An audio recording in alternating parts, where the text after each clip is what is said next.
Dans Actes 11, 19 à 26, nous pouvons voir l'ordre pour l'Église révélé progressivement.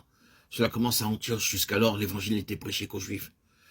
Les étrangers de Cyrène et de Chypre étaient venus à Antioche et commençaient à prêcher aux Grecs. Le résultat fut qu'un grand nombre d'entre eux croyaient et se tournaient vers le Seigneur, parce que la main du Seigneur était sur eux. L'Église de Jérusalem y envoya alors Barnabas, qui était reconnu comme un prophète et docteur. Lorsqu'il arriva là, il témoigna que la grâce de Dieu travaillait puissamment. Mais il sentit immédiatement qu'il avait besoin de quelqu'un d'autre pour l'aider. Aussi, il s'en alla et ramena Paul, un apôtre, pour travailler avec lui à Antioche.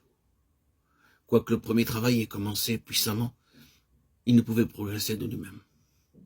Il fallait le plein apport des apôtres, des prophètes et des docteurs. Et nous voyons au verset 27 que les prophètes et les apôtres furent conduits ensemble pour le travail du corps de Christ.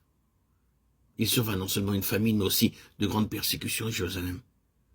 Lorsque Barnabas et Paul furent envoyés par l'Église pour leur porter du secours, ils apprirent que Jacques avait été tué et que Pierre était en prison. L'Église était continuellement en prière pour que Pierre puisse être délivré. Je peux imaginer Paul et Barnabas se joignant tous les deux à cette réunion de prière. Quelle merveilleuse réunion de prière. Une nouvelle révélation de la prière de l'Église a dû leur être donnée.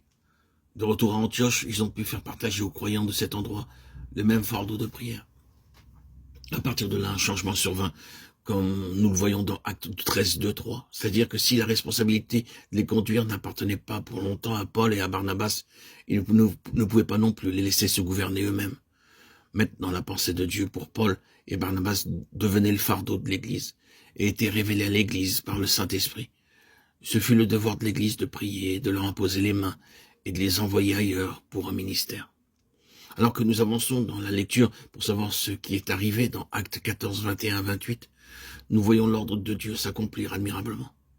Les apôtres vont de lieu en lieu et des hommes de toute classe sont levés et ils nomment des anciens dans chaque église.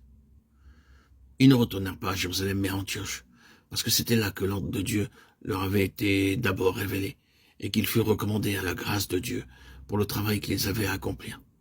Et lorsqu'ils revinrent, ils rassemblèrent l'église et leur racontèrent tout ce que Dieu avait fait. Ainsi les églises furent fondées en dépit des persécutions, des épreuves et des peines. Ils ne comptèrent pas sur les qualifications ou les conseils humains, mais sur le Saint-Esprit. Chaque fois que nous voudrons marcher dans le plan de Dieu, le diable combattra furieusement. Nous en trouvons l'évidence dans Exode 32, 1 à 8, lorsque Dieu sur la montagne a donné à Moïse le modèle du tabernacle. Le peuple tomba dans le péché et se rébella en faisant lui-même d'autres dieux. Quand Dieu accomplissait des miracles, le diable était tranquille, mais lorsque Dieu montrait son plan céleste, le diable était furieux. Maintenant, le diable cherche à nous entraver et nous attaque lorsque nous entrons dans le plan céleste. Il ne s'inquiétera pas si nous faisons ce que nous pensons être le mieux. Ce n'est que lorsque nous voulons faire le travail de Dieu dans l'ordre parfait que le diable crée des difficultés qui sont dures à surmonter. J'ai vu ainsi bien des nouveaux convertis égarés parce qu'ils n'étaient jamais entrés dans la vie de l'Église. Ils avaient été engendrés par quelques personnes seulement. Aucun de nous ne peut porter ce fardeau seul.